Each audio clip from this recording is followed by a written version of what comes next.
This is Guardian Radio, your station for up-to-the-minute news and intelligent, interactive, and engaging conversations.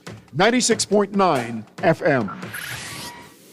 The views and opinions of the hosts and guests are their own and do not necessarily reflect the views of the management and staff of Guardian Radio.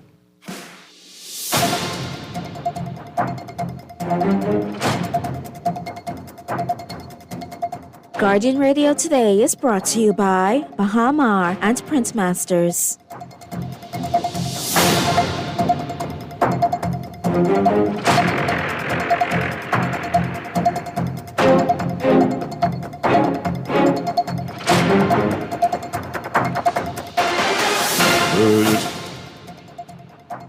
Good afternoon, you wonderful people of the Commonwealth of the Bahamas. This is Guardian Radio Today here on 96.9 FM. I am your host along with Darvin Russell, Garth Maynard Roseborough.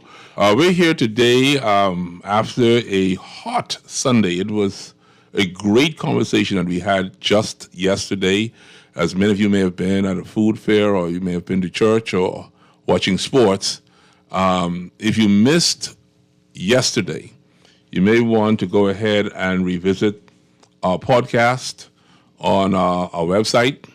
They're at guardiantalkradio.com, and you may want to listen into that show that we had yesterday because we do want to continue that conversation today, if we may.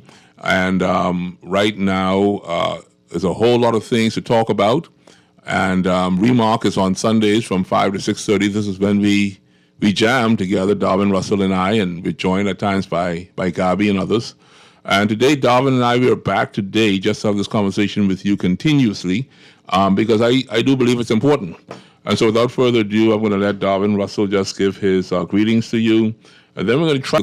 I went home a bit energized last night, and I'm tempted. I think I threw out a challenge yesterday for 3 people to call in 2 minutes. If I need to release the angel, or if I need to hold the ankle of the angel a little while longer before talking about Golden Isles by-election. And so Darwin also go right on ahead, and we're going to jump into the show right away. We don't have much time, but this is Guardian Radio Today, 96.9 FM. Darwin Russell. Good afternoon, everybody. Good afternoon to the nation. Good afternoon, my dear friend. Hello to my parents, siblings that are listening, and to my friends abroad that are listening today. Another beautiful day here in the Commonwealth of the Bahamas. So I'm excited, as always, to be with you in studio. Yeah, we've been having great listenership today, and I thank you all for staying tuned with us. We're here each weekday from 2 to 4 p.m. I do believe Uncle Surah, I always get his first name kind of confused, but Dr. Cleveland Ineas, the third, is going to be here tomorrow and Wednesday, and we will be back on Thursday. And then while we try to figure out what we're going to do with our Fridays, we're going to probably have a substitute in here on a Friday. But as for now, just filling in, it's today Darvin Russell and myself, Garth Maynard Roseborough. And Darvin, I don't know if you want to give a little synopsis as to what we talked about yesterday, but you did give us something to consider when we opened the show when it came to the criteria of individuals who choose to serve us in the House of Assembly. And so if you can possibly just give us that synopsis and give us those criteria. I think you did a wonderful job in sharing that with us. And we'll spring right into the conversation. But the numbers out there, folks, are 323-6232, 325-4316, 325-4259, anywhere from the family of islands, 300-5720, or you can text us at 42247. Yeah, Garth. So as you would recall, and for those that are our faithful followers and listeners, we had a conversation yesterday around how is it that we as a Bahamian people evaluate candidates, evaluate leadership in general. And, you know, part of the conversation revolved around what fruits that you were expecting from those leaders from a biblical perspective. But then I said we also looked at more objective criteria because we got into this debate or conversation around how do you determine if somebody is a righteous leader or not. And so the criteria that I had proffered for consideration to the audience and that I use in assessing persons is I gave them 3 criteria yesterday. And the 3 that we talked about for the hour or so that we were together were character, competence, or being a results-driven individual, and compassion. And when we talked about character, I had referred to character as a person who is honest, a person that demonstrates integrity, a person that demonstrates fidelity in their dealings and even in their household. We talked about competence or being a results-driven leader. We spoke about how it's always interesting to me that you select a lot of people who were not successful in their private life and expecting them to be successful in their public life. I always find that odd when you look at these persons' track record. There's not a track record of results. There's not a history of success. And so I find it difficult if you weren't able to be successful in your 100,000. How are you going to run a $100 million ministry successfully?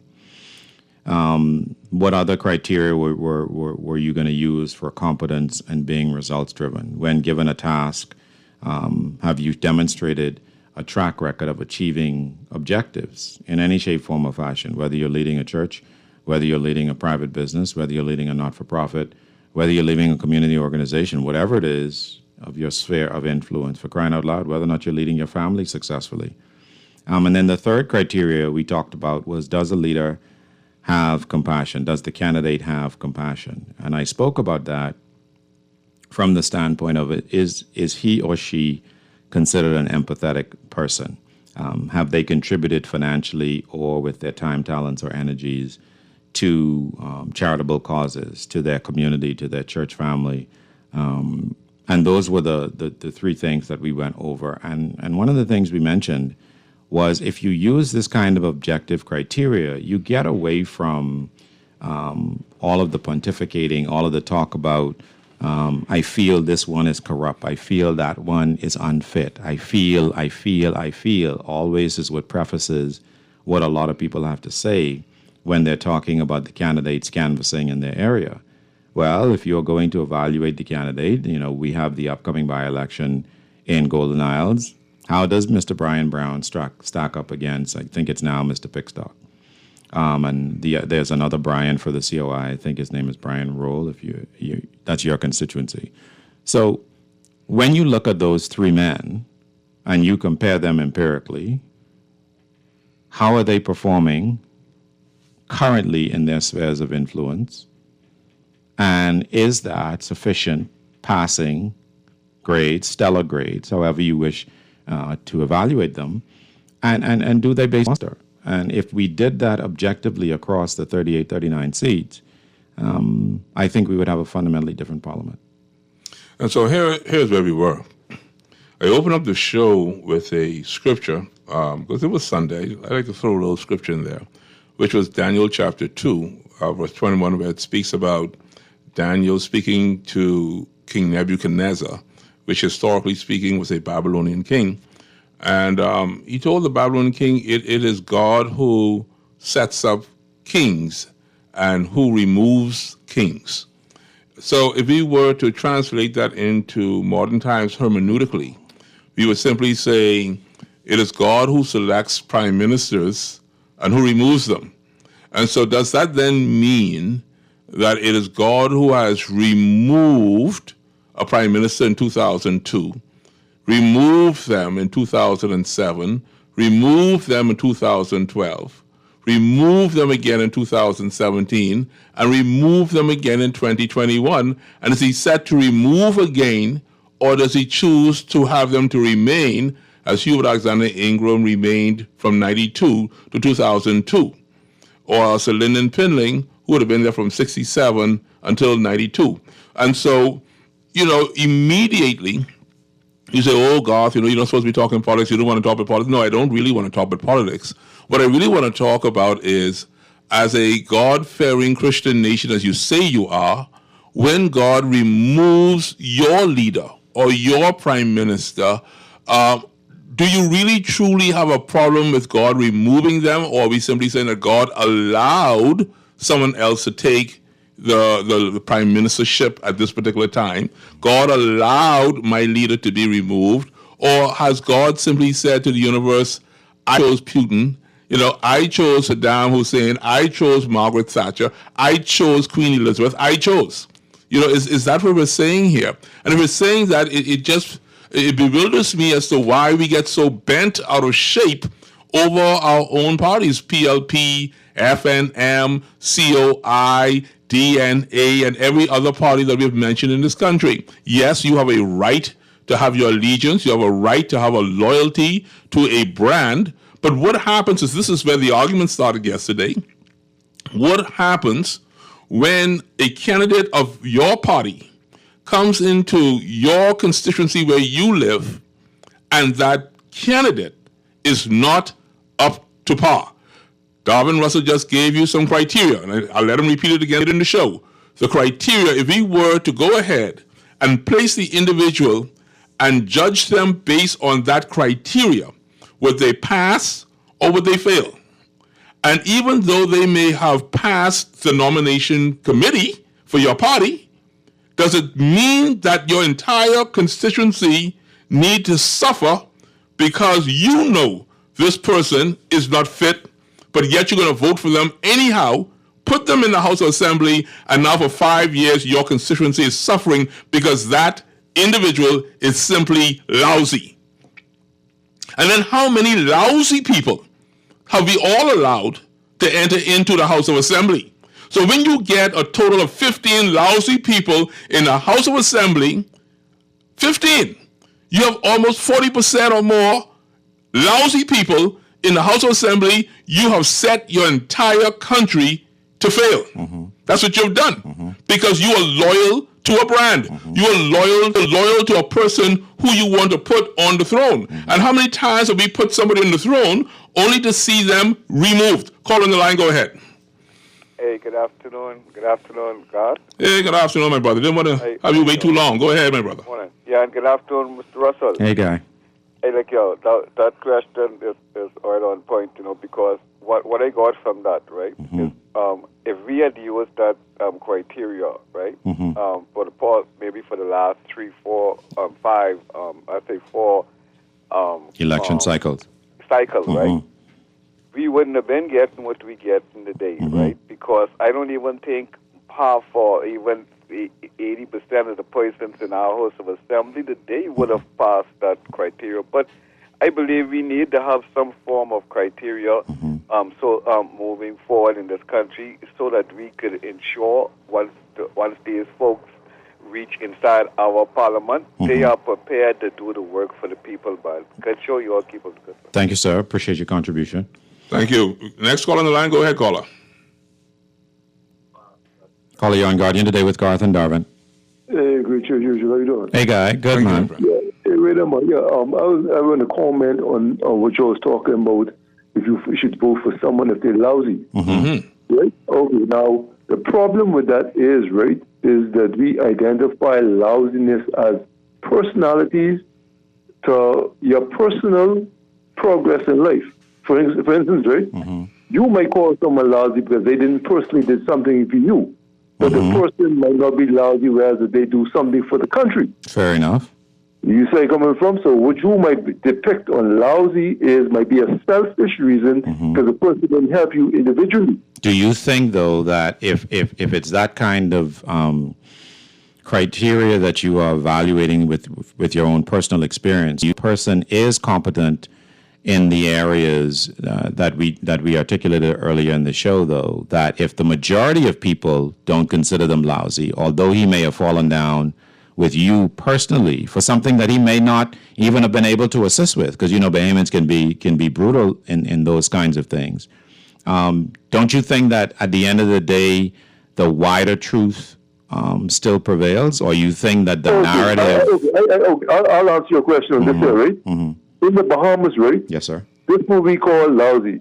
If you don't answer your phone 24 hours a day, yes, we view you as lousy. Yes. But technically, that's not necessarily lousy. You realize an individual may or may not be voted in based on the fact that he doesn't answer his phone 24 hours a day to the community? I think for some, Is that reasonable? it's not reasonable. But I'll tell you, this is where we use our poetic licenses to embellish a story, right?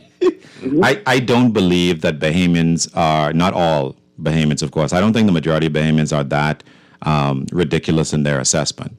But usually when they castigate a member of parliament in that way, there is a significant amount of truth to that member of parliament's unavailability. It's usually not that you find a person who is accessible, but you just couldn't reach them at 3 a.m. I don't think the average voter is using that criteria as an evaluative tool. You understand what I'm saying? If 10 people call this radio show and say, Darvin is my member of parliament for South Beach, and 8 of those 10 people within normal business hours are able to get a response from me, an email response from my office, not even necessarily me personally, or get a response from me via WhatsApp or whatever the channel or medium of communication that I use. And 2 of them had a bad experience because or I was abrupt, or I told them I had to call them back and forgot to call them back, or just chose not to call them back.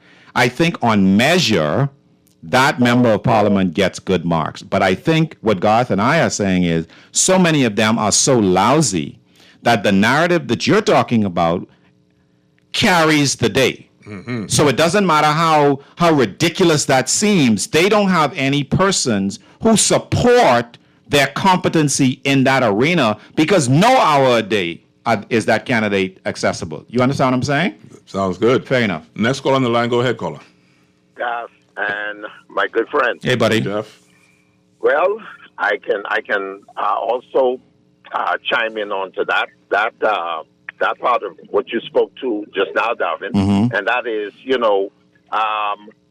we would basically, some of us would basically look at these MPs that's holding these portfolios for their individual ministries.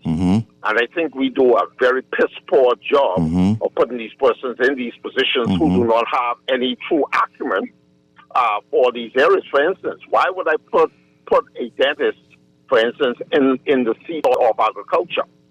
Or why would I put an astronaut in the seat of someone who does same thing? Not particularly fishing or anything like that, but put them in a portfolio that their particular career path does not have any true input into what it is that, or the ministry that they have.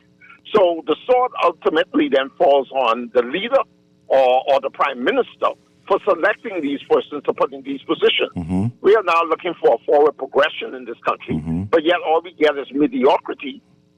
Even today, we're talking about the same things that many of us have been talking about over the past 10, 15, 20 years, and we see no true sustainable progression in the manner that we would like to see. Fair enough. You talk about the unknown persons coming into Parliament. Some of us are asking for national debates where we could actually put the hard questions, not the media, but the people put the hard question to these people to find out exactly what is their career path, what substance do they bring to the table? Are they truly suited for the performance to them? So the people can then sensibly make a determination of whether the person selected is the right fit for some of these places. Fair but point. We are so much into the ham, turkey, drinks, hot dogs, and food and rum that we are being placed in this stupor that the little trinkets that we get, we are only getting, and that's exactly what we get, little trinkets back from them. Allow me to challenge you on a point, Jeff. Thank you for your contribution. Here's what I have a degree of empathy for former prime ministers and the current prime minister when it comes to the pool that they have to choose from. Listening. Constitutionally speaking, they are limited in choosing their cabinet, primarily from the members of parliament who got elected. They only are allowed, I think, and the constitutional scholars out there who love this stuff can correct me if I'm mistaken. I think they're only allowed to appoint 4 from the Senate, maybe 6, I don't know, into cabinet. We know we've had historically very large cabinets, at least the last 3 or 4 cycles. It seems that you get 19 or 20 of these cabinet ministers sitting around the table. So because he or she is constrained to the MPs that got elected, they don't necessarily always have the liberty of choosing people who have a record of success in a specific field of expertise. But my point to you is, I don't want you to be too harsh on a person's historical, specific area of talent, because if you're competent, you figure it out. I don't need a background in engineering, I don't personally feel, to be a successful minister of works. I believe that I am a sufficiently intelligent enough person that I've run enough organizations that I will figure it out. None of the businesses that I own or the establishments that I've worked for, I had zero experience in those industries before I ran those department companies or owned those businesses before. So I would just put that as a cautionary tale out there. I think that you have more than enough competent people in this country that can offer themselves for office, that will be successful in a general election, to choose from to establish a solid cabinet in the Commonwealth of the Bahamas. So that would just be my word for Jeff on that point. Okay, next caller on the line. Go ahead, caller. Mr. Russell. Hey, Guy. Good afternoon, sir, to you and Mr. Scott. Top of the afternoon. I think, we live in a culture now that it appears whatever that MP can do, Yes, sir. if he don't do things like helping you with scholarship Yes. or helping you with buying you a fridge and stove, they look at you as a bad MP. Okay. But I believe if one taking care of the community with roads clean and lights and Yes, sir. garbage and trees trimming and stuff like that, see, right now, if you would have been a MP right now, Yes, sir. and if you don't assist these people, I mean, you could help if you really can. But if you don't assist these people when they come to you, they look at you as a bad man. You see what? Every time you turn on the radio, the MP is doing this. He got to do this. He got to give out that. He better have, his pocket better be deep with money. Because that is the culture, what we is having now. And this is the reason why people look at some MP as bad representatives, because they don't maybe assist like that. But, but to each his own. Yeah. Okay? Thank you, sir. Appreciate you, man. Let me take another caller. Go ahead, caller. You're on the line. Hey, God, just one more thing, right? Another thing why people depict people as bad. Caller, you're still there? You can call back, caller. We didn't cut you off. Well, let's go ahead and throw those numbers out there again and take a break. 323-6232, 325-4316, 325-4259. Anywhere from the family of Ireland, 300-5720, or give us a text at 422-4796. This is Guardian Radio Today. I am Garth Minard Roseborough, sitting in with Darvin Russell. We're going to be right back after these messages. Just to get what you need sometimes, y'all. Give me the bridge now. I feel like busting loose. Give me the bridge, y'all. Give me the bridge now, now. I feel like busting loose now. Busting loose in the evening. Busting loose can be pleasing. Bustin' loose, y'all. Bustin' loose in the meantime. Bustin' loose make you feel fine. Talking about bustin' loose, y'all. Bustin' loose to my love, Jones. Don't wait for a storm to arrive. Stock up on hurricane supplies, make home repairs, purchase a generator, and more this hurricane season with a Fidelity personal loan. Make that move today. Call 356-7764. Fidelity, we're good for you.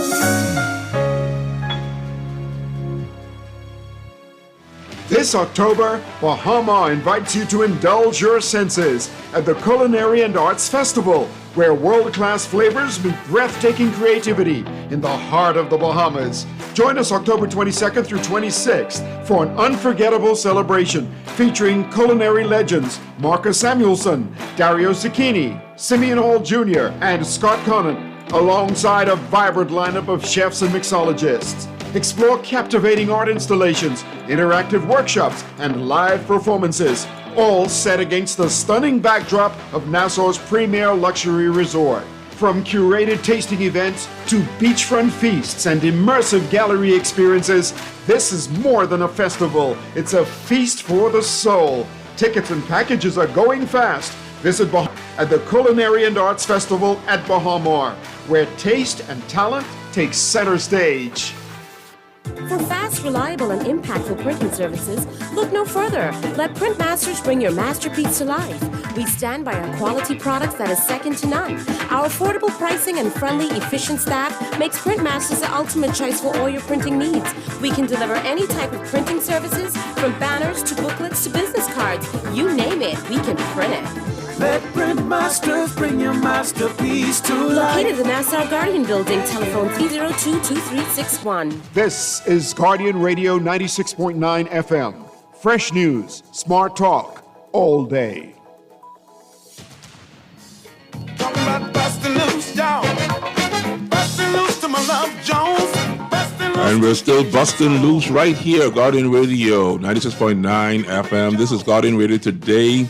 And I'm sitting in with none other than Darvin Russell. My name is Garth Minard Roseborough. We're just filling in today as usual. And the phone lines for you to call in today on this discussion, 323-6232, 325-4316, 325-4259, anywhere from the family violence, 300-5720, or you can text in at 422-4796. Thank you for joining us. While you're going to pick those kids up from school, caller, you're on the line. Yes, God. Yes, sir. Some people call MPs bad, right? Based on the fact that they're not getting a government contract. The reality of life is, and the reality of the situation is, not everyone will be afforded a government contract. The situation, I think, is basically self-inflicted on the MP, right? Because then they promise people that they'll give it to them. So you could bet sweet Jesus, God above, they plan to get a government contract. So stop promising people again. Yeah. Let Let your yea be yea and your nay be nay, my mom always says. All right then. So sometimes you create demons. Yes. I appreciate it, man. You create bad situations. Thank you, caller. Thank you so much. Next call on the line, go ahead. Hey, calling back too, guys. I think a lot of there's a lot of things people could have reasons to call a an politician MP. lousy, right? Yes, sir. Well, I believe the real reason what you guys talking about is in the way they deal with the electorate, right? Yeah. The way they deal with the constituency, the way they deal with the community that Yes, they're sir. responsible for collectively, not individually, right? I agree. Because little personal situations occurring with these you can't really hold that against no politician, because ain't none of them can really be in that type of mindset every day, dealing with an individual. Yes. But when it comes to the constituency, right? We supposed to be able to see programs put in place that, we could say, I see that politician, but I could see some of the things, right? I can touch some of the things that I could, that's taking place inside this community, despite I don't see the politician. I agree. I appreciate you, man. I understand. Have a nice day. Great, man. Next call on the line, go ahead, caller. Yeah, God, what's going on? Boy, right here, man. You light up the lines, man. I hear you. Yeah, God. As our system do also, though, our MP, a lousy MP, with the Prime Minister being the Minister of Finance. Because over the years, I've heard good MPs on talk shows saying they wanted to do this for their constituency, and they bring it up to the cabinet, and the Prime Minister say he ain't ready for that to do right now. He ready to go in this direction or that direction. And Darvin, break this down for me then. Sure. Well, in Yamacraw, you have a good MP. You have Melanie Griffin. Yes, sir. Right? She was voted out. Then you have the same area. You have Ellsworth Johnson, another excellent MP, and then he was voted out for the same area. You could break that down when I hang up. Absolutely. But like what I'm saying too, even with the Old Islands, you can see MPs like Michael area. They say, "Hey man, I been to the cabinet," or even if they ain't in the cabinet, they be saying, "I been to my party and I told them I want this." And if the prime minister ain't on that run or whatever, it ain't gonna happen. Mm-hmm. Yes, so sir. It's our system too. It's a system. The prime minister, the minister of finance, he released the check. And if he ain't really want to release that, ain't nothing happening. You all could elaborate on that. Sure, buddy. Gentlemen. I appreciate that. It actually goes a bit deeper than that, but Mafro, you from Bamboo Town, you're a smart guy, but it does go a bit deeper than that. It actually goes to the actual ministries themselves. When you look at the whole way our system is set up, the PSs actually guard the system, and they can frustrate you or they can actually assist you. And so much of our frustrations may just be management issues, period. Politicians are not truly the managers of that system. Yes. They are the spokesperson, they bring policy and legislation, but at the same time, if it's not feasible or if there's reason for delay based on financial restraints, you're going to have some frustration, especially if a politician goes out and says, I'm going to give you 100,000, you don't get it. Yeah. And you want to know, well, you promised it and you didn't give it to us. And that gets me too as a person, Darwin Russell, because we're so attentive and listening to when they say things to us. We actually do expect it. Yes. And every 5 years, we don't get it. We just don't get it. Yesterday, I was on this line, and I know my friend is about to call and fellow Bamboo Towner, but I've been asking for one thing for 4 years, and then you come and tell me what the people them say. I don't want to talk to the people them. I want to talk to my representative, because anytime that I put my hand in my pocket, anytime that I build up my community, I don't ask the government to repay me. I do it as a good citizen. Or as a good neighbor. But if I have a legitimate situation, I expect some results, especially when you go campaigning and saying to me, oh, when I get in again, see, when you get in again, right, I can make sure that clean up. Right. I can make sure the lights on the pole working. I can make sure the parks cut. I can make sure, we get some of these young people off the street. I can make sure that we reduce crime in this neighborhood. I can make sure we patch these roads. I can make sure, and it's always what you saying, but you never ever doing. And I have a big issue even with Golden Isles right now. You know, I'm still holding the foot of the angel. I want to talk about Golden Isles so bad. Talk about Golden but Isles. no, man, I got to be a man. I'm waiting for the man to go down All right, well, so I could come up. Okay, But call on the line. Go ahead. Brother God Roseworth. See, tell you my friend gonna call. I was waiting. But you know, as a fisherman, I threw a bait out just for you. I threw a bait out just for you. So that I spoke with the member of parliament about she's going to be in her office until the last person leaves today. I go in there. So after your show, I'm hoping that you can make it to the headquarters and have a word with her. Yes. I mentioned it to her briefly, but I want you to go in person. I will. She's got to be at the office until the last You're a person. good man. She says she has quite a few people there, so she's got to be there for a while. See how you're a good man? Thank you very much. We call a bad member of parliament. So listen to me. Now, that same person that somebody's calling a bad member of parliament might be a good member of parliament to me. That's what Darwin Russell said. Yeah, well. And another thing, too. Then. But if the majority say you lousy, if the majority say you lousy, you lousy. Was a PLP member of parliament. He was good, eh? He was the worst member of parliament to some people. Then he went over to the FNM. Now he's the cream of the crop member of parliament to people. It's just people. You ever hear this thing? If I like you, I lie for you. If I don't like you, I lie on you. That's the same thing happened with Vaughn Miller, right? People. Yes, sir. Same thing happened with Brother Vaughn. Same glass. You're looking at the glass half empty. I'm looking at the same exact glass, but I'm looking at that half full. I appreciate you. Thank you, sir. I appreciate you, my friend. I got to challenge him on that, but I'll take the next call. Let me take this other caller. Go ahead, caller, you on the line. Hey, good afternoon, guys. Oh, beautiful lady that you are. Bless your heart. And good afternoon to Darwin Russell. Darwin? Yes, Darwin. D-A-R-V-N. I remember the name. I need to be paid because I don't usually remember names like that. My Lord. Okay. What I wanted to say is that what we are looking at in this country is, for one, you can't please everybody. And remember now, if you have a restaurant and you have 10 customers that are pleased and you have one that is unpleased, will they come back and tell you they're not pleased? They're not.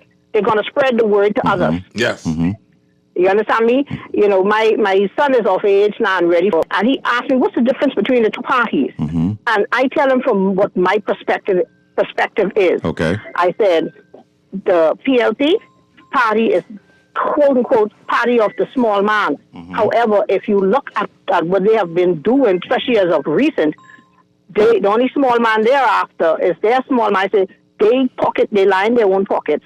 I said, and what they seem to be doing is they give the small man small things. And they figure they're going to hold you for the next 5 years.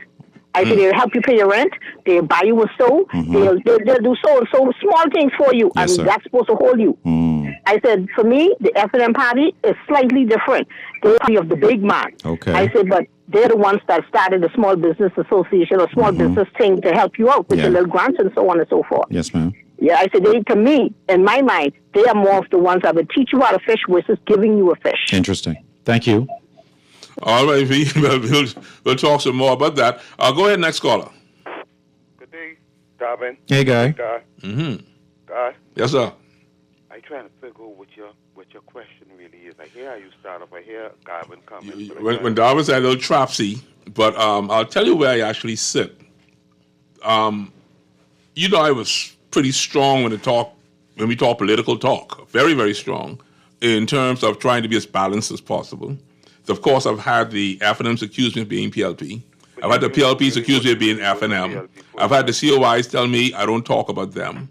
And then I stopped talking with politics, and now I got people calling my house and telling me, why are you not talking politics? We need you to talk politics. So just like the caller just said, you can't win. You're not supposed to win. And so what I'm actually doing in my own trapsy self is allowing you not to hear me talk politics until I am ready. Now, when I am ready, the only person who's going to stop me from using this mic is going to be the management staff of Guardian. That's it. Because when I talk, I already listened to you, and I already heard that you bias for the F&M, and you bias for the PLP, and you bias for the COI. Guess who's not biased? I am not biased, so I really cannot care if you think I'm biased. That's what I'm working with. So when it comes to representation, listen to what the caller just said. When Raymond Wells was a PLP, they said that he was what? Lousy. The worst. He was lousy. Then he switched over to the F&M, and they said, oh, he was the best thing since sliced bread. Yes, sir. Then now he is out of politics and he wants to run independent. Where the hell he think he going? But it's still the same person. The same thing happened in Golden Isles with Warren Miller when he crossed over.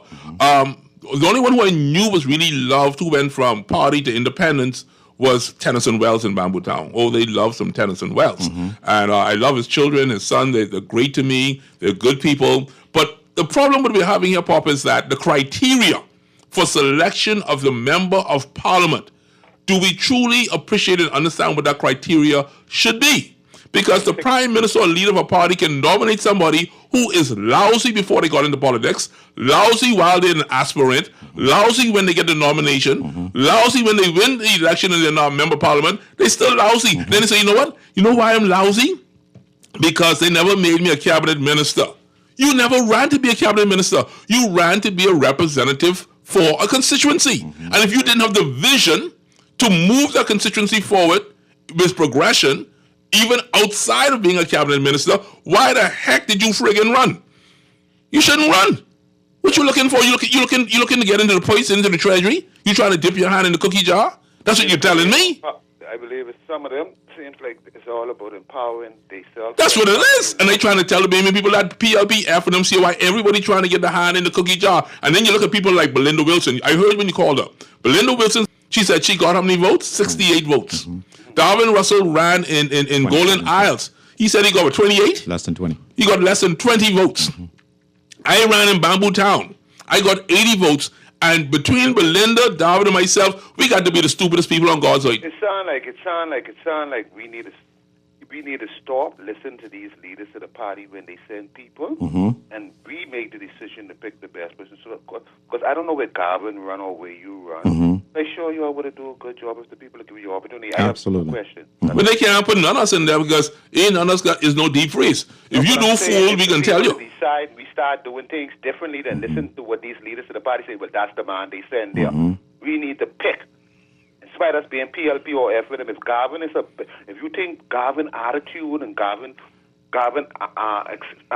actions over the years, what you might know of him, seems like he deserves, when I say deserve a chance, yes, sir. He be given a chance to serve us, then that's what we need to do. Stop voting for that PLP person who Brave Davison or who Michael Pintard sent area. You use your brain and think what your community, what will be better. I have two questions. That's what I called for. God, Go ahead.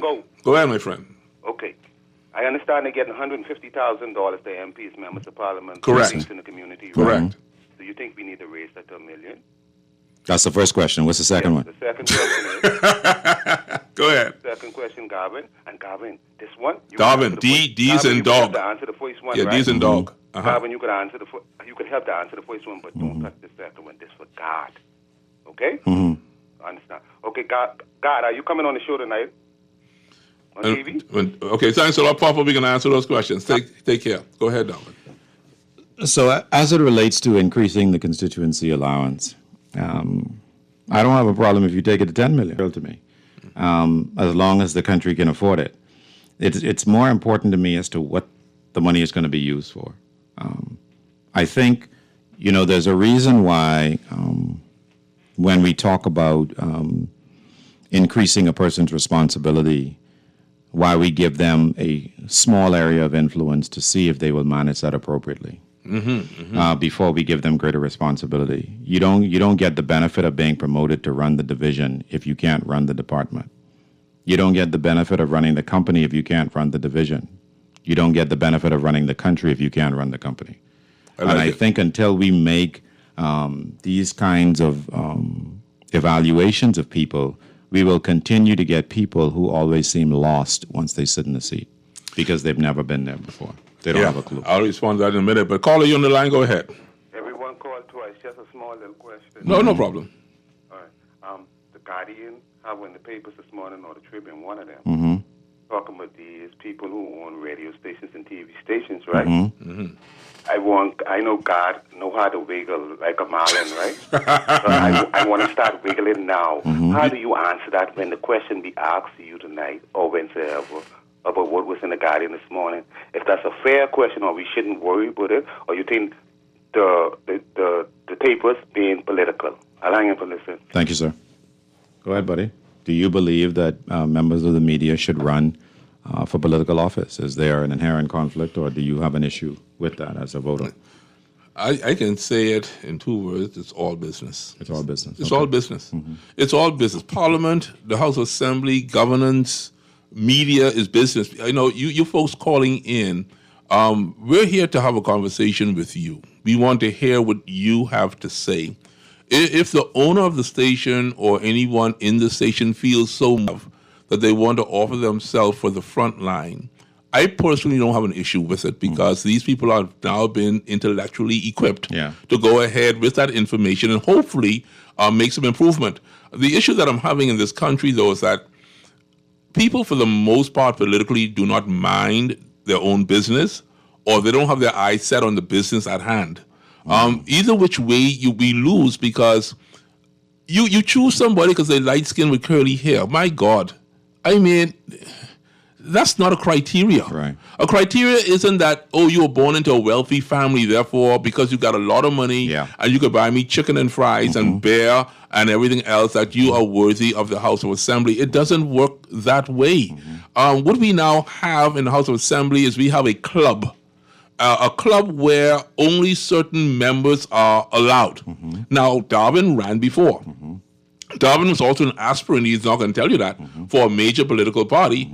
I don't hear his name anywhere, in no media, nowhere. And I haven't mentioned it on this radio because of respect I have for Darwin Russell. Because the game we were playing was, let's see how long it takes them to appreciate someone like him. And at the end of this election cycle, he just may tell us who he tried to run for and where he tried to run, and you'll be surprised. You would be surprised that we allow smart people. You've always said to me, Darwin Russell, that we send our children off to school, they become educated, they come back to lend themselves to the Commonwealth of the Bahamas to make our country better, and they sit on the sideline. We put them on the bench. It isn't because they're not smart. Right. It isn't because they don't have a contribution. It's just because the people who we select are part of our fraternity, and you just happen not to be. Sure. And that's how we lose. Yeah. And so people like Belinda Wilson, she put herself out there in 2002, and now today she's one of the greatest union leaders. That happened. Yeah. You can lead a union, but you cannot lead a constituency. You got to be kidding me. But in your selection process, she wasn't wearing the right color, or she wasn't the right gender, or she wasn't in the right constituency. Darvin Russell is walking with you through Golden Isles. Golden Isles is a middle class society that's on the upper side, and we have every ability to think. I am so tempted to, I got goosebumps to talk about the Golden Isles. But let me just let a little bit out the door. I got a pamphlet this Saturday in Golden Isles. Yes, sir. It made me extremely upset. I got 3 pamphlets, 2 door hangers, and this other pamphlet, and I read it, and it just made me upset. I believe that we're going to have the memorial service or funeral this week. And so on next Monday, God's willing that God has us fill in, I want to let you know it made me so upset next week, Monday. Yes, you got to tune in next week, Monday. Yeah, 2 to 4. I'm going to let it all out. I'm going to just release it. The angel is going to go back to heaven because I still holding him here. I tell him, boy, boss, man, I gotta be respectful. But the number today is 323-6232, 325-4316, 325-4259, anywhere from the family of violence, 300-5720, or you can text 422-4796. Darvin Russell, you think you still want to enter the House of Assembly? Yeah, man. Why would you want to do that? Why would you want to get $20,000 a year and just have a budget of $150,000? You're an economist. How could that possibly work for Darvin Russell? Because I think I have value that I can add to the country. And at a certain point in a man or a woman's life, if this is a calling, as I feel it is a calling on my life, I have to be able to look at my daughter and have the conversations that she and I have around whether or not direction of our country, whether or not she feels as though the people in charge really get and understand the maladies of this nation and can do what is required to make this place function with sense. Do you think you fit any of those 3 criteria, or do you fit all of them? I believe I fit all of them. You fit all of them? If you were to measure a man based on what he has already accomplished and is currently accomplishing, I believe that I would stand toe-to-toe with the best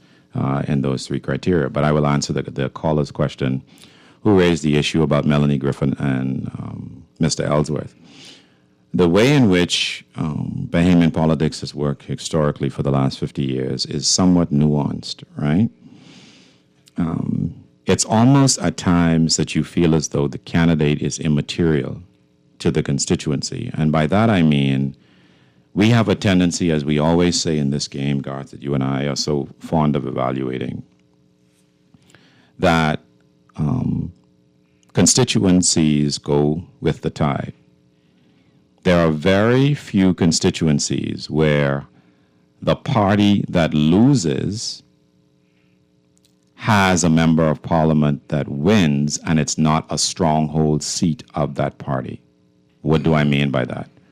Usually when we have swings in elections, those that remain from the party that got swept out of office are usually only the members of parliament in that party's stronghold seats. Wow. So you look at the PLP. When they lose elections, what seats do they retain? They retain Rumkey and Cat Island. They retain Engliston. They retain sometimes South Andros, right? But they don't retain the constituents in the South, the constituencies in Southern New Providence. They don't contain the constituents. I could discuss that. But you today. understand what I'm saying? So on measure, what ends up happening is, even though you are a good member of parliament, your value is only determined when you buck the tide. So when your party gets swept out and you stay, that adds a lot more credibility to your ability as an MP to represent your people in a way that supersedes party politics. Caller, you're on the... Caller, go ahead. Go ahead, caller. Sorry for holding for so long. I'm sorry the other callers who we had holding for too long. Hello? Caller? We didn't disconnect, guys, so you can call back. But go ahead, Gar. We'll call back after the news. Listen, you brought some pretty good points there. I'm looking, once again, at the criteria. I'm looking at the people who are now presently in the House of Assembly. if you are a Free National Movement supporter, yes, sir, there's no PLP out there that you can possibly say is a great member of parliament. That's the way politics works in the Bahamas. And as the PLPs are looking out at the FNMs, they're saying, well, who are these people who are trying to get into the House of Assembly? And of course, the COI, you want everybody gone. But where is the criteria? What are we going to judge these people based upon? You know what we're basing it on? The color of the shirts that they wear and the color of their party. Is that going to be sufficient? Is it sufficient just to choose the leader? Are we saying that God is with Mr. Lincoln Bain? Are we saying God is with Mr. Michael Pintard? Are we saying God is with Mr. Philip Brave Davis? What you try to tell Garth? What is the criteria? Well, folks, this is Guardian Radio Today, 96.9 FM. We're going to go and take a break, go to news, and we'll be right back. I feel like busting loose.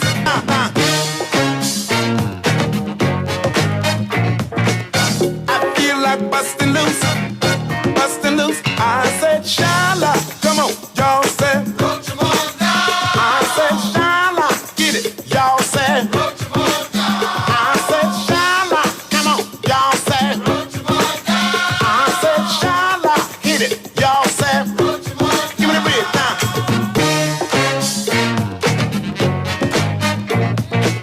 Now I feel like busting loose. Give me the bridge, y'all. Give me the bridge, y'all. Now. Now I feel like busting loose. Busting loose now.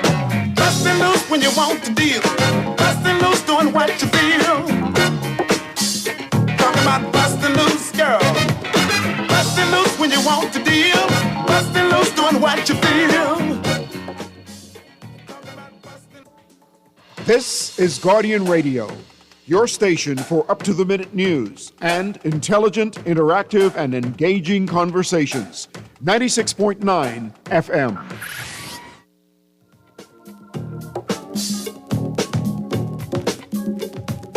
Keep what you got until you get what you need, y'all.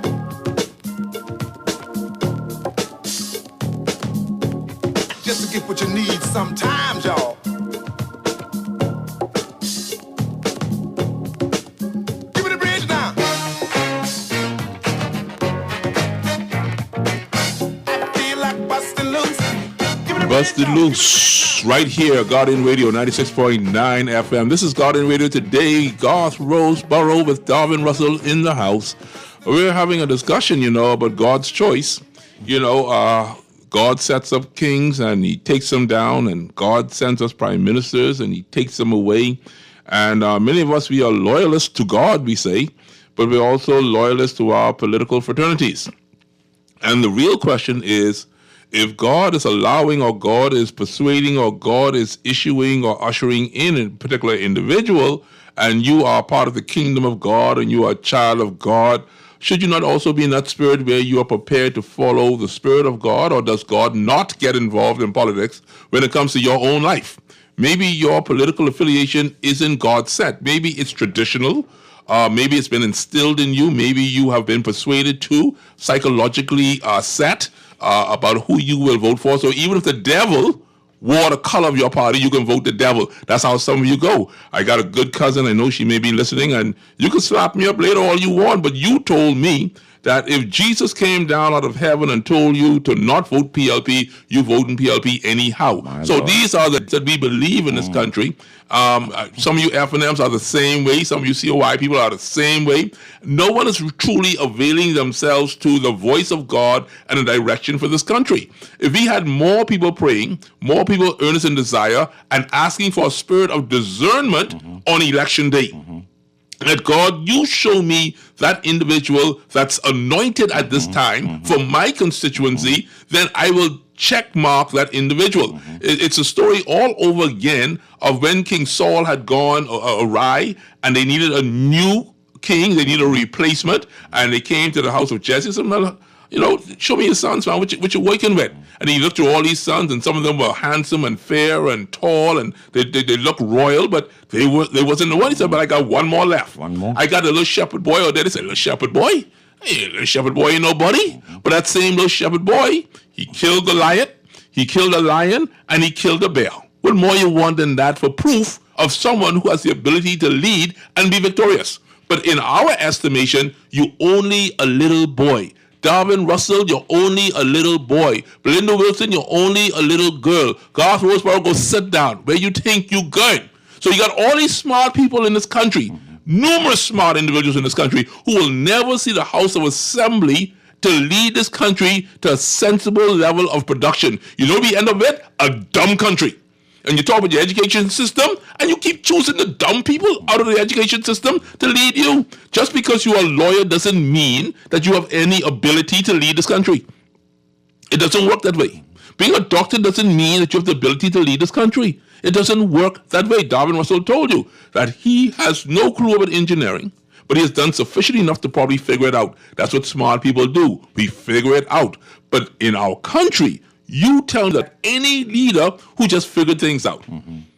All these issues we got, hospital issues, potholes everywhere, wires everywhere, drug wars everywhere, talks of corruption everywhere, employment issues, immigration issues. I can go down a long line of environmental issues. Let me keep going. This is what we do. Social issues, issues with National Insurance Board, issues with the unions. It's continuous. And then he say, oh God, he think he know everything. He think he's smart. No, I don't think I'm smart. I just recognize the same thing what you recognize, and you just don't like the fact that I recognize it too. You can't hide these things. These things, we got a problem right now with our tourism product. When last have we revamped our tourism product? I'm not talking about PLP or FNM or COI. I'm talking about us as a people. When last have we taken the model of tourism and totally just revamped it, threw it out the window, bring it back through the front door, and give ourselves another chance? We're not doing that. Mia Motley's doing it. You know what the baby people say? Oh, I like Mia Motley. Oh, she's a strong woman. Oh, she's a great leader. Well, what about your country? Where's yours? Where is yours? And guess where yours is? Some of them right in your house. Some of y'all got some good family. And they will never get the opportunity to go to the House of Assembly and represent us. You know why? Because you stuck on color and you stuck on personalities. That's why. Have a talk with God. Have a talk with yourself. Look at that person. You know what? They come to represent me in Golden Isles. Here's the criteria. What do I see? I see one that works. I see one that talks. Which one you want? The talker or the worker? You gotta ask yourself these questions. Anyone could talk. I could sweet talk you all day long. I could promise you everything in the world. I could take you over to Dubai. I could take you to France. I could take you to Germany. I could give you a Mediterranean cruise, baby. I could do these things for you. I could even break the bank and start the process, but halfway along the way, I go broke. Anyone could do it. But can you continue, and could you sustain it, and can you finish the job? We've had a problem in this country, Darvin Russell, when they get voted in, they do absolutely nothing for 4 years. Am I telling the truth or not? 4 years of nothing. And in the last year, all of a sudden you start to do for who? The ones who you figure have influence to go and tell the rest of the sheep, the shepherd, that's a good shepherd, boy. Oh, the shepherd treating us good. Oh, the good shepherd can take care of all of us. Where do you think we got that mentality from? Absolutely. Straight off the plantation. You don't believe that, eh? That's plantation mentality. The plantation mentality is that if you want anything out of the big house, you know, you got to do your job in the field. And then when you, and then your cousin who working in the big house, them say, man, how I can give him a job in that big house? Man, just keep on cutting that cotton, my brother. Keep on putting that in the sack, man. Keep on tilling the ground. You know, one day master can smile on you. We treat ourselves the same way. Some of us will never, ever, ever get to the big house. Not us, because we feel Negroes. You know why we feel Negroes? Because we fail to upgrade ourselves and select the right people to go to the big house and say, you know what? One day, we can take the big house over. My Lord. That's where we are. Darvin Russell, he talks too much. No, man. That's why that's why the people love you. But I talk too much. Chris, I talk too much. You know, as I listen to you, they won't blame everybody else. The Greeks, they won't blame the white people. They won't blame the Chinese. They won't blame everybody. The Haitian, they won't blame everybody else for themselves. And the minute Darvin tried to get to the big house, you know what they do to Darvin? Oh no, where you think you going? You remember that movie Django? I do. Huh? Who's that on that night? Who that is? What you say your name is? What? And you gonna sleep in the house? Dad? We gotta burn the sheets. We gotta burn. That's how we do it. And we're doing it to each other while they live in the big house. Go ahead, Darvin Russell. Sorry about that.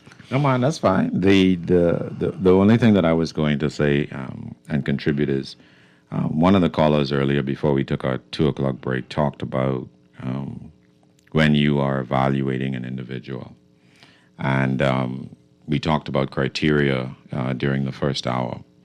And I think you had offered that, look, if the person is running programs and doing this and doing that and demonstrating that they're a good representative, these are the kinds of things that we want. So here's my caveat to that.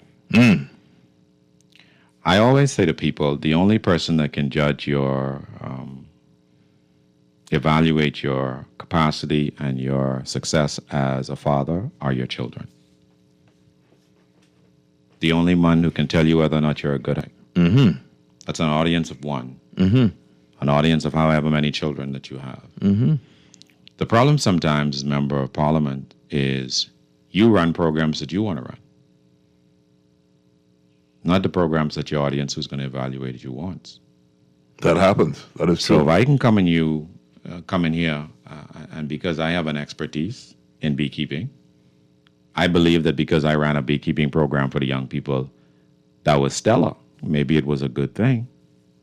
But the 3 children that you had in the program didn't make the impact that had you run an after-school tutoring program for.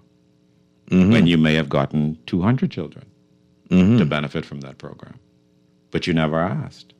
You never put in the effort to determine what does your constituency need. See, when the government goes and they establish a manifesto, when they go and they give annually the speech from the throne, or at the beginning of it from the throne, it's about their priorities. There was no consultation, you know. They got around as a caucus within their parties, and you would like to think that they went and polled the nation to find out in some way whether or not these are the things that would be the most impactful initiatives for us to run during our 5 years. But I have never gotten a call in my 50-plus years of living from a single survey, from a political organization, from a civic organization. Darvin, what do you think are the top 2 issues facing the country that you'd like the government to take? I like that. Right? I like that. And I actually want to do something like that on Monday coming.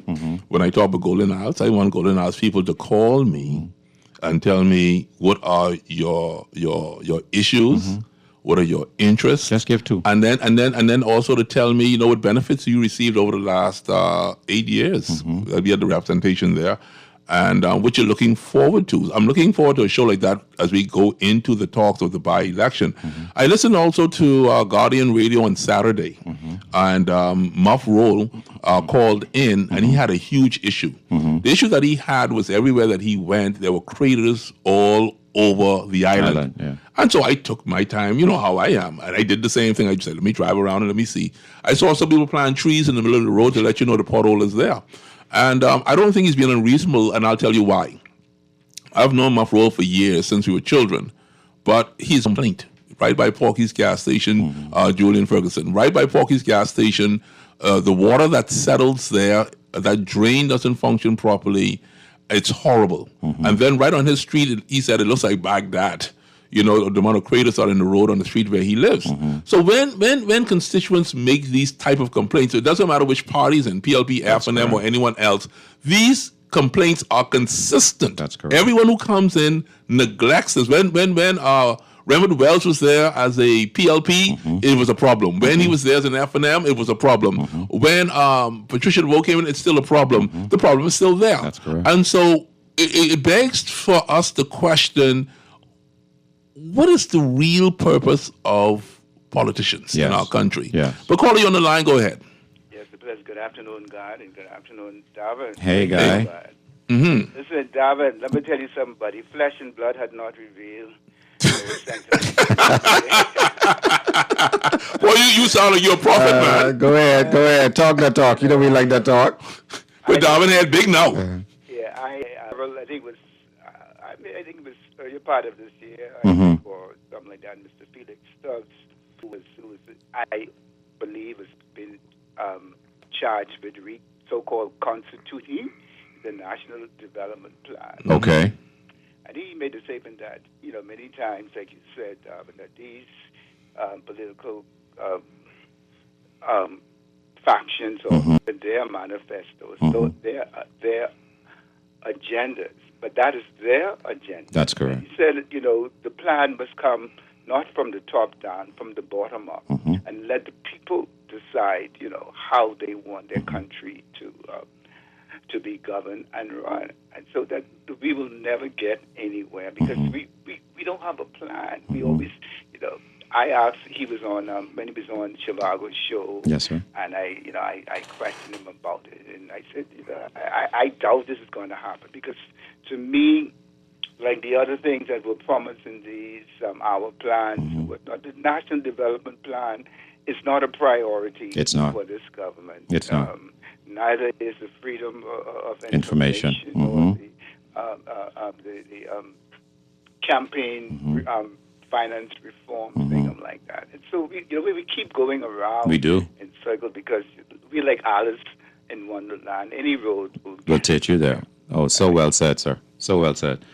I always tell my single female friends that when you are evaluating somebody and looking for them for a spouse, you have to bear in mind that a man should be judged by what he does, but he should also be judged by how much money he spends on you and how much time he spends with you. When you have a government that speaks about what they plan on doing in the Commonwealth of the Bahamas, and there is no additional budget allocation to what the ministry it's a joke. Yeah, it's a joke. Caller, you on the line. Good day again, Garth, Rose Burrows, and Darwin. I was saying Garvin, but Darwin. All right. Just like how I said earlier, we looking for the wrong things in these people. We watching too much color. Yes. Yep. And I am praying for the day when, for me, I ain't loyal to nobody. I ain't gonna lie to you. I ain't loyal. So don't depend on my vote, please. I go vote. I have jumped party lines time and time again. So I am one of those. I love to see what you're doing for my community. And I gauge you on that. I'll re-vote for you depending on how well you treat the people in my community. I am not one to say, okay, I would literally consider myself an FNF, right? But I ain't loyal to them. I voted on both sides of the party line a number of times because of the person that ran in my constituency. Understood. You understand me? Yes, ma'am. And until we should not matter, we will continually pick these people up from anywhere. And then I want to see where in the election there is a part there at the booth where I can vote for who I think would make prime minister. Like you say, let them come out and talk to us. Let us see what it is that you are offering that would make us think that you would be a prime minister. Because your party inner people pick you to lead the party. Yeah. Do not make you qualified to lead my country. Yeah, I love that. I actually, you do? I 100% support the idea of decoupling the prime minister from the leader of a political organization. I can't believe you said that. I 100%. There are very few things about the U.S. system of government that I like because I think it creates by its design stalemates. Nothing gets done. But I do support the idea that we should vote on who we wish to be prime minister, because in our system, it's even more important, the person sitting in that seat, because of the tremendous power that individual yields and given and granted to him by the Constitution. I would absolutely support a constitutional amendment to fix that issue. And this is where Darwin, Russell, and I are going to... Well, I agree with that. I'm not against that, but I'm sure we're going to disagree. I am all for local government in its entirety. In its entirety. I'm talking the entire nation, not just the family of islands, 15 seats. I want 39 entities. I want 39 municipalities. I want 39 constituencies. I want these to be given the power of fiscal management. Yeah. You spoke about 10 million for each constituency? $1 million for each one. $1 million for each one, or even $5 million for each one. give the people some responsibility to grow their community. This is what I believe in. I'm all for that. It may be expensive, it may be costly, but look at how you tell us about VAT. Where did the VAT money go? Both sides come in. PLP came in, VAT. FNM came in, VAT. PLP come in, VAT. FNM come in, VAT. Anyone told you about VAT yet? They promised that they would. Ain't nobody telling you nothing, but you would slay me for your political party. And all I'm interested really in is, where's the VAT money? I mean, me personally. I want to know that we can grow my Kyle constituency. I have an interview actually supposed to be set up for Thursday coming. I just remembered that. I think arrangements are being made with Guardian Radio 302-2300 if you too would like to come and sit with us. From Robert Caron from Michael, maybe coming to join us on Thursday. And he has done a tremendous lot of work in the Michael constituency right here on our Guardian page, page A8 in a previous print. He took up the whole back page of the Guardian, of the things that he's now doing in the Michael constituency. So when I spoke to his representative, Mr. Moss, I said to him, I'm not so much wanting to talk right now about the political strengths of him solely. What I really want to talk about is the developing of the Southern Corridor, that southern area of Meguana, Inagua, Crooked Island, Ackland. What is the vision for that area if he wants to share that with us? And so I'm hoping that he would come in, and if it's going to be a paid situation, of course, he will contact the Guardian station. But there are people out there who are visionary, Darwin Russell. There are people who are willing to invest in our country. You yourself, you are an investor. People don't know this. You're a volunteer right here, even on this show, and you do a tremendous job. Those people who want to build this country, you are the people you want to see in the House of Assembly. Now, some of you are against wealthy people. I get that. But everyone who contributes to this country isn't wealthy, Darwin Russell. Correct. You have some people out there who have been doing this their entire life. They're philanthropists. They're doing their part. And we fail to recognize these people. We fail to give them an opportunity to go to the front of the line because we feel that they are insufficient. Bahamian people, we got to fix this. God has some people out there that we need to get into the House of Assembly. That's the only way we're going to fix this country. Call you on the line. Yes, Mr. God Rosberg. Hey, doctor. If God has some people out there Yes. to get into the House of Assembly, Yes. there's nothing on earth can stop them people from getting into the House of Assembly. Okay? Now, I called back to say something what your co-host lady said Listening. about voting for the Prime Minister on a different ballot. Yes, sir. But, sir, when these people vote now on the same one ballot, a lot of them, at least 80% of them voting for the leader. 80%. At least 80% of them voting for the leader. How does that make you feel? How does that make you feel? You. How old are you now? You 48? How old? Yeah, you 48. Man, I almost twice 40. Okay, good. How does that make you feel? All these years you've been a senior man in this country, and we still practicing fool. Yeah, but the most of the people vote for I vote for my member of parliament. Yes, sir. Because of what she do in Bamboo Town, the way she treats Bamboo Town. You're not party loyal.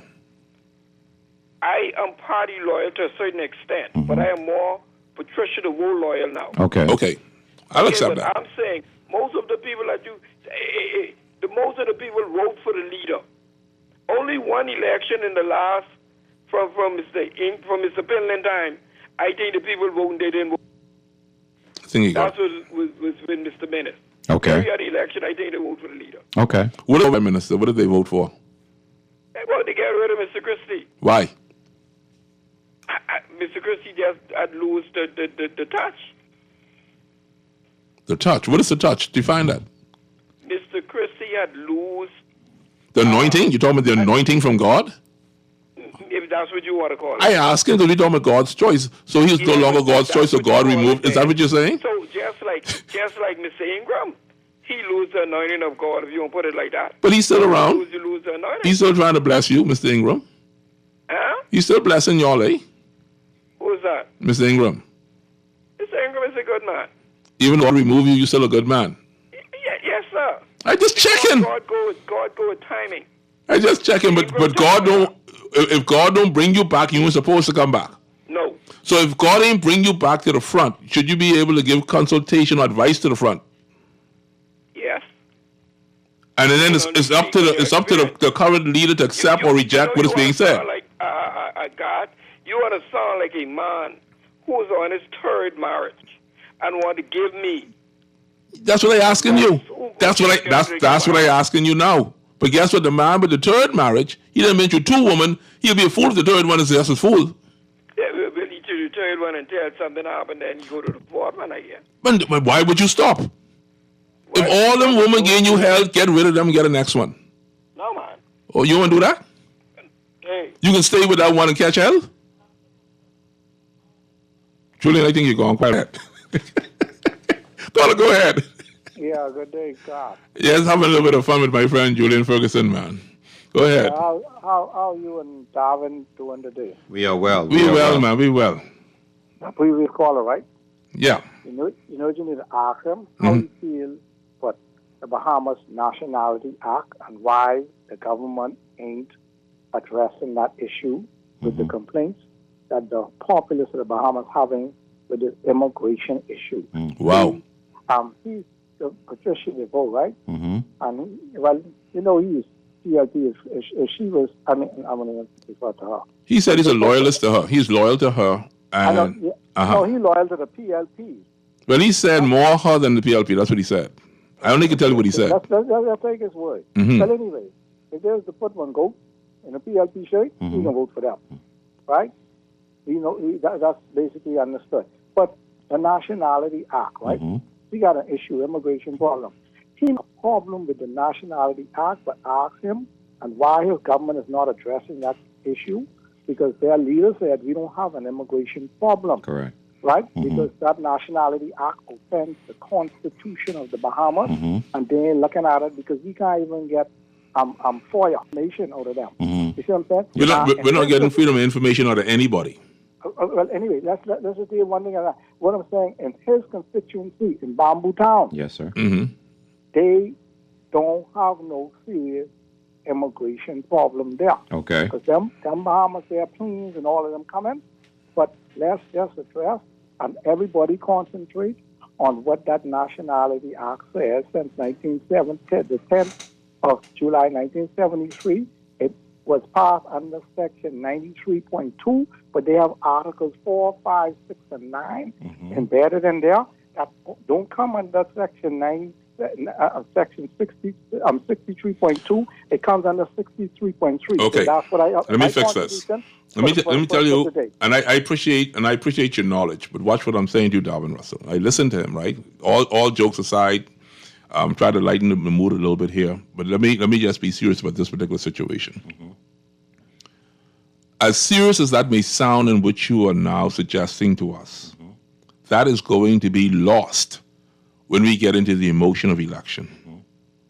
If my party does not support what you just said, all of that is mute and void. This is what has been happening now from the time I was a child. If my party is not interested, neither am I. This is what we're talking about today. If God has a direction to send this country, unless we, the people who call ourselves a Christian nation, decide that we are going to be obedient to that, then no change is ever going to take place, because not only are you biased, but you're also a liar to me. Okay. You are hypocritical. You give false pretenses, and you are the type of people when in the Bible it says you're neither hot or cold, you are lukewarm, and the good God of heaven and earth says I got to spew you out of my mouth because you ain't no good to me. Yeah. You cannot be one of compromise, and this is what is killing my beloved country. The people who are like, you know what, that is so bad when the FDM is in power, but when the PLP gets in power, it's good. Yes. And vice versa. And vice versa. Both of you guilty of this. And you say, oh, we're a new party, and we're going to go ahead and change things. But when we look at the very process of you choosing candidates, you're the same as the other two. When we look at the way you send your candidates out, you're the same as the other two. Your language is the same as the other two. Your attacks are the same as the other two. We are looking for a people or a person who's anointed by God to take this country in a different direction, one that is better and higher. And if you're satisfied with the way things are, then stop complaining. They're going to promise you the world. They're going to promise you to fix everything. Because some potholes been in my road in Bamboo Town since I used to play hopscotch with the girls, and I used to ride bicycle and roller skates, man. This whole there. And everybody's going to come here, and oh, Lord, I've never, ever been like this, Darwin. I promise I've never been like this where if a politician comes talking fool around my yard, I want to loose my Doberman pinch on you. I can loose a dog. Because I'm tired of people pretending to me that they have our best interests at heart, and at the end of the day, we don't see you no more. And I've reached a point and an age, Darwin, where I've asked God for discernment that when I see you, I'm going to know who you are. I remember reading, I don't even remember where I read it or heard it, but it was a former leader of a country who was talking about whenever he visits a foreign nation or evaluates his own, that one of the things he looks for to see whether the country is functioning and functioning well is he goes to public water fountains and restrooms. Yes, I saw that. Yes. And that tells him everything he needs to know. That's correct. About the country. And when you think about the simplicity of that evaluative tool, you get his point. That if you neglect the small things, neglecting the big things is almost a foregone conclusion. People who pay attention to the details, to the little things that matter to the constituency, are people, the kind of people you want representing to you. Because if I am worried about the trash on the park, imagine how much more attention I'm going to give the medicine at the hospital. The physical infrastructure. So let me ask you the question, because you're a smart guy. You are campaigning, you're an aspirant, you leave your job and your family to knock on my door to ask me for support and a vote. Now that you are elected and your job is to go to the House of Assembly to represent the people, all of a sudden you're too busy to walk around and knock on my door. Is that a question or a statement? I'm asking you, is that fair? Here's what I think. You're saying that this person is now elected. Yeah. How does that change? How does the nature of his interaction with his constituents change? No one can say that they've seen the person walk. I'm not talking about the person who's actually walking and touching doors. I know you can't touch every door. But I'm talking about total neglect of a constituency because you are an MP, you got to go to House Assembly. Now, if you have a cabinet position, I know you got to travel. I know you still got a family. But how is that process fair to us, the people that you started to impress me with these actions, and then once you become a member of parliament, this just ceases? I don't need presence as much as I need effectiveness. Something has to be proof. That's correct. So I don't need you. I mean, I've been in Kalani now for the last 15 years. Sometimes they put me in Fort Charlotte. But I have been there for at least 15 years. The drain on my street, the 2 drains on my street, the 3 drains on my street have been cleaned once in 15 years. How's the flooding? It always backs up in that street, even during a king tide. They are just not cleaned. And one is inoperable to the point that if you drive over it, your wheel will fall into it and you will need a tow truck to get you out of it. You cannot get out of it on your own. It has not been repaired. This is decades that this has occurred. We do not do the basics in this. Why? Because we don't care. It has nothing to do with their spiritual life. No, we do not care. Garth, nobody has to tell you in your house to clean your yard, or to make sure that your yard is cleaned. No one has to tell you to bathe. No one has to tell you to make sure that there's grocery in your house. No one has to tell you to make sure to vacuum. No one has to tell you to make sure you rake the grass. These are basic. Why doesn't anyone have to tell you that? Because you care about your surroundings, about what your family experiences. It matters to you. Yeah. And when that matters to you, you do what is required. That's what men and women are supposed to do. So if you go in your office every day, feel comfortable collecting your cabinet minister's salary, and you are fine leaving it in the same state or in a worse state than you met it, that is on you. You do not care. It's that simple. My Lord. Call on the line. Go ahead. Good afternoon, gentlemen. Hey, Guy. How are you? That's Mr. Russell? Yes, sir. Yes, sir. And listen, good afternoon to you too, God. Good afternoon, my friend. you feel that you've been called, go forth, my brother, because I sit here and I listen to you. Every time you come on, I hear your passion, your honesty, and your knowledge, even your humility. Thank you, sir. You're very humble, and you're very passionate. When the question was put to you about why would you want to serve and leave from your private and business life, you answered it. You answered it spot on, and I can appreciate that. I also like your answer on the way that the voting should change for leadership in this country. I too believe that we should be able to vote for prime minister as opposed to him being a part of a party, and if the party wins the most seats, he becomes the leader. I think we should separate the two. I appreciate that. I appreciate.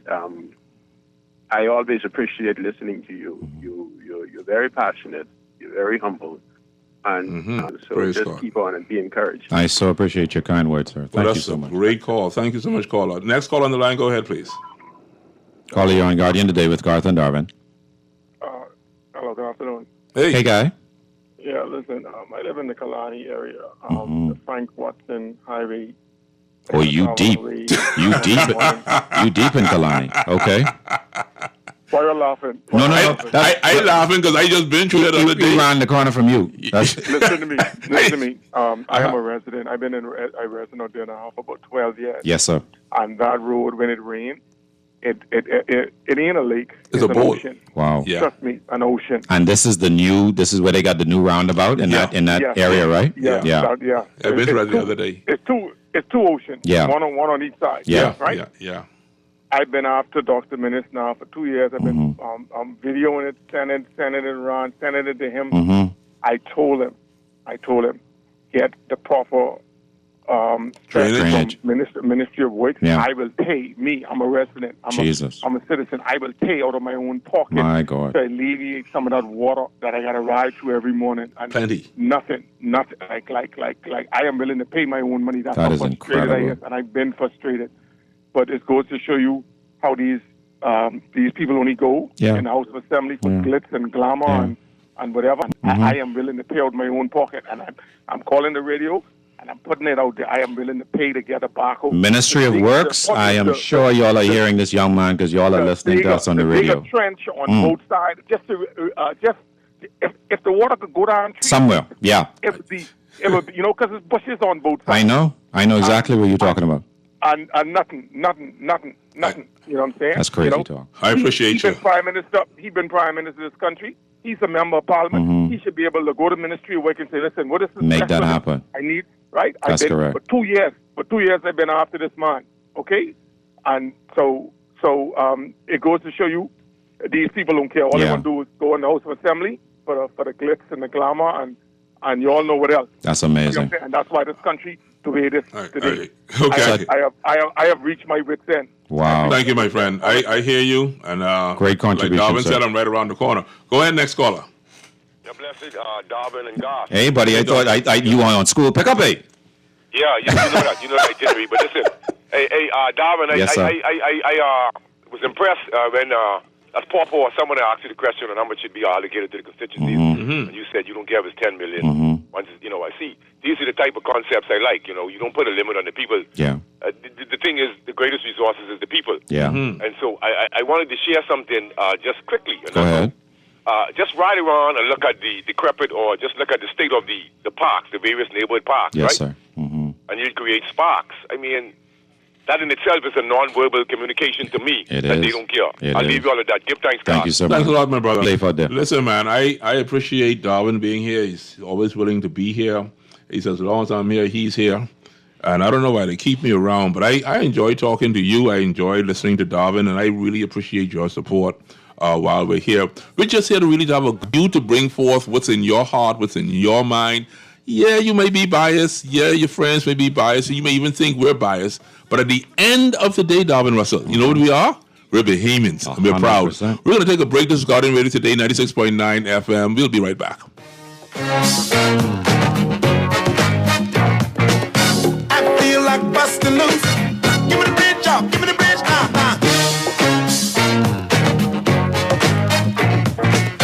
I feel like busting loose.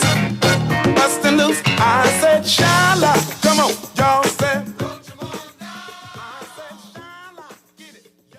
This October, Bahama invites you to indulge your senses at the Culinary and Arts Festival, where world-class flavors meet breathtaking creativity in the heart of the Bahamas. Join us October 22nd through 26th for an unforgettable celebration featuring culinary legends Daniel Boulud, Marcus Samuelson, Dario Cecchini, and Simeon Hall Jr., alongside a vibrant lineup of Bahamian chefs and mixologists. Explore captivating art installations, interactive workshops, and live performances, all set against the stunning backdrop of Nassau's premier luxury resort. And don't miss an electrifying live performance. Superstar Lenny Kravitz headlining the festival's welcome party on Friday, October 24th, with a concert experience you won't forget. This is more than a festival, it's a feast for the soul.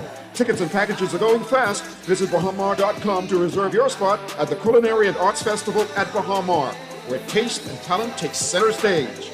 Bahamar, life spectacular. Beulah, gal, can you believe this? We are now the patrol queens of the neighborhood. We now large and in charge. So we need to check out what's going on in everybody's yard. What about that gun that we know that Junior and his homeboys just ran out? Can we report that too? Of course we can. But we could be in deep trouble if they find out. We need to report what we see, Beulah. When you call Crime Stoppers, they just answer your call in Miami. So then we can report everything? Guns, where they hiding the drugs, who shoot who part of which gang, or who disturbing the peace with the loud music and the motorcycles. Then our neighborhood will be the best in the Bahamas, and everybody gonna want to come live here. And then our house price will go up, gal. So what we waiting on? What's the number? If you see something, say something.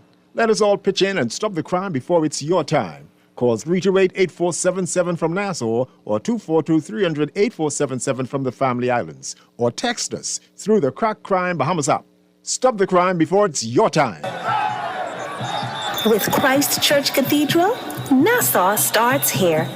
This November 1st, George Street is coming alive at the cathedral that made Nassau a city.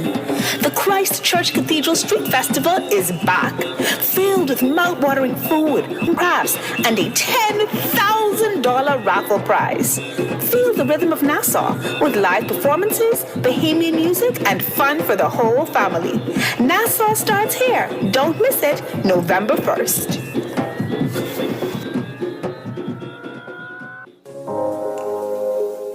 Love the show? Want to give your support? Become a sponsor today. Call 302-2300 for our rates and packages. That's 302-2300. Become a sponsor on Guardian Radio 96.9 FM. Fresh news, smart talk, all day. This is Guardian Radio 96.9 FM. Fresh news, smart talk, all day. I said, Shala, hit it. Y'all said, give me the bridge now. Let's jump right back in it because we are busting loose. Call on the line. Go right on ahead. We're going to get to the text in a minute. Go ahead, caller. Good day, sir. Good day. I'm an engineer up in Life at Key. Okay. Oh, congratulations. First time caller? First time caller. Okay. Oh, welcome to the show. We had a situation in Life at Key where the water would just keep rising up and never go down. So what we did, the homeowner asked me to find a solution. So we went and we bring over an engineer from India. And the guy told us that go down 200 feet and you will relieve every water problem you have in. What was happening with these guys over here, they were just going like 80 feet, 60 feet, and never make the threshold of 200 feet. The ocean floor. And this is why you're having all this problem in Pinewood and wherever you're having it. They don't go down deep enough. They lie. It never goes down. Wow. And even if they do go down, they don't case the pipe. What I mean by case the pipe, let's say you go down 200 feet. You have to make sure go down an extra 200 feet, an extra 100 feet with pipes. in the ground so that the water would not, the dirt would not close back up the well. Right, it will erode and then close the well up, yeah. Exactly, and this is what these guys keep doing. They lie, they don't do it. And then government don't help nobody who's go and check their problem. Check and see, I love is you. it really happening? I love you as a caller. You know, I'm an engineering major too, but I love you as a caller. You are a wise man. I appreciate you. And I wish you would call the show more often so that we can get some more solutions to our issues. I really appreciate you. So, caller, let me ask you. So, was that how they built the drains? Is that how we should be building the drains, generally speaking, in these flood-prone areas? Okay, okay. Yes. These guys don't go 100, 200 feet. They go 70, 60 feet. Got it. And they lie, say they're doing it. The government don't have no one to go and check them. Got it. We've been on the street. We went on numerous jobs to find out why does this keep happening. Yes. When we discovered, we just witnessed it for ourselves. And when the truck went, we take a measuring tape measuring tape, and we went down there 60 feet, 70 feet. All of these, what they have in mind, what they're lying. And this is why they have a problem. And the Laifiki situation is now alleviated completely. We on the side of a salt lake. Wow. And we don't have that problem no more. Every day the yard used to be full with water. I'm so glad you called. It goes up and down, and that's how we get rid of the problem. Kudos to you. Thank you for calling and educating our audience. Thank you so much. I appreciate that. Next call on the line. That was a great call. Yeah. Go ahead, caller. Good afternoon. How are you doing today? Hi. We're doing great. We love when the ladies call. Yeah, go ahead. Well, yeah. I am from that great constituency. Which one? I am my South Beach. Okay. That's the flip-flop. That's the flip-flop, right? The flip-flop. Now, I want to send a message to my MP who say he's ready for battle. Bro, yes. I don't know what kind of battle you ready for. My Lord. But be ready to fight you. My Lord. I saw him. You see anybody out doing their job? If you're looking out and you're walking around and you campaigning, you're supposed to have a notepad. Let somebody be with you and say, take the note. Understood. Something about common sense, right? I saw Mr. Barker's role on Blue Hill Road South more than 3 months ago. Okay. I said, sir, you need to go to Dover Avenue. Oh, I'm familiar with that area. Let me tell you what the problem is there. Directly across from the former Speaker of the House, Alvin Smith House, there are two gigantic big trees. The motorists having problems driving because the limbs are literally on your windshield. Okay. He said, I'm going to send someone to fix that. You heard how long I said that happened, right? 3 months. Okay. But you ready for battle? Okay, another thing.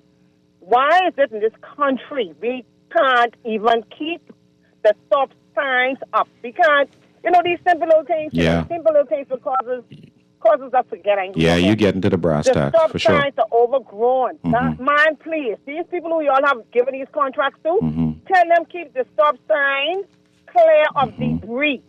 It means nothing until somebody run that stop sign and kill somebody, and then here comes the civil suit. We only act after the fact. Absolutely. And there are signs down in they started to put them up, 2 years ago, and repaired and put them all over Nassau. Yeah. And one more time, I'm going to agitate for this. One more time. I keep telling them, Ministry of Works, you all need to get up off your laurels and go on to Shirley Street. People, guests are always riding their motorcycles. Yes. Coming out of Lover's Lane, put a sign there, say no entry. Yeah. And put a one-way sign, all right? And then another street the guest goes through a lot is Maud Street in the Pond.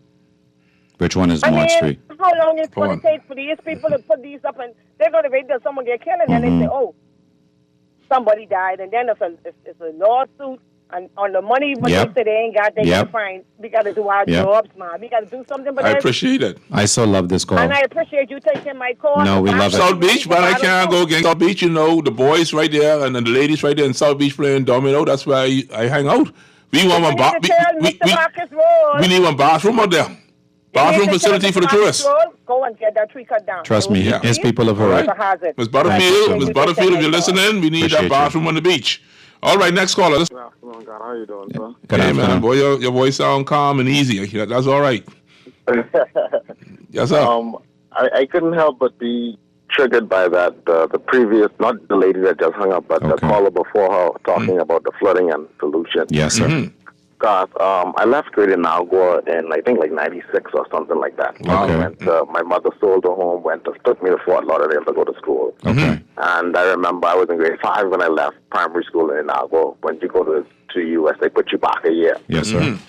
My first week in school in 4th grade, they took us to the Fort Lauderdale water sanitation plant or something to that effect.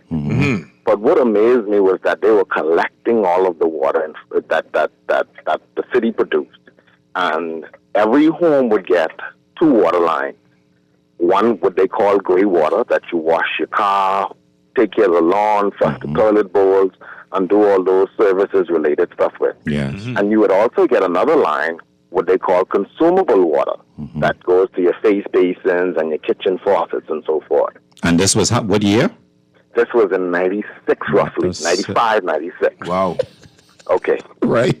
Fast forward now. 30 years ago. Wow. I came back to New Providence, graduated high school, and started to live here now. So I'm formerly from Inagua. And to my observation, no pun intended, but Golden Isles is where I lived, and the same thing, the flooding. Yes. Okay. Fast forward from there, I found myself working in construction, in landscape construction intentionally, and why I say I was triggered by that caller. Working in Lyford Key for a Caribbean landscape, there were numerous customers, residents that would have the challenge with flooding. And it would be as simple as, okay, dig a well as far as the water table or past the water table or so, so that this water could get down in the ground and actually go out to the ocean floor. Exactly. And the reason for that is because on this island, we have filled in a lot of the natural drains, being the swamps. So there's nowhere for water to run off. That's one of the challenges why New Providence continues to flood. With global warming and the rise and the natural rise in sea level that we cannot change. The reality is where has the innovation gone in those 30 years that your guest just referenced? Yes.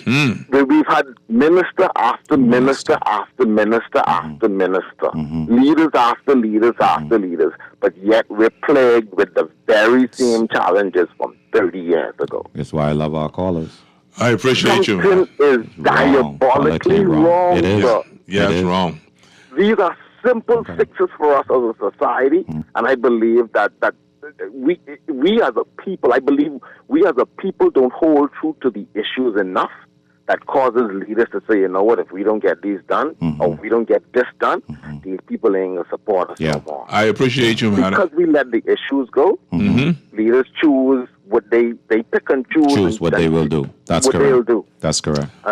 Great call. That whether it's this election or just for the future and current development of our country, whatever the issues are, we stick to the issue until it's resolved, man. Well said. Great call, my friend. Great call. I appreciate you. I hope you call back again for another show. It's the last call of the day. Let's go.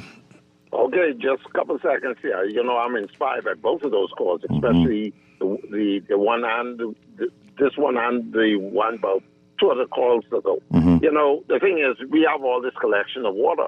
How about we find ways to, you know, they send these trucks to pump the water out. But how is it that we haven't found a way to utilize the same water that they're pumping out, perhaps to clean it out and use it for the fire trucks and stuff that we have here? You Tropsy bad today, boy. Hey, I got to take this last caller, but Jeff, it's good to hear from you. I'll listen for you on the next show. Last caller. Let's go ahead, caller.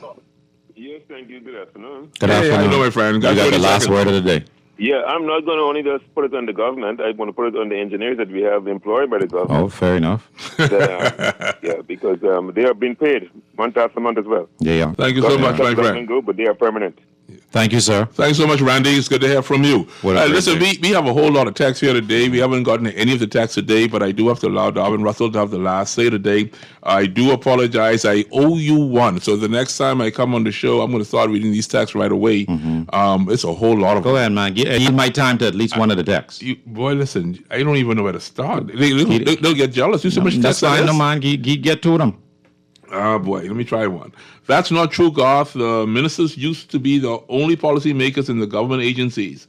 The script has been flipped for several years now. The ministers now run the government agencies, and the PSs only do what the ministers tell them to do.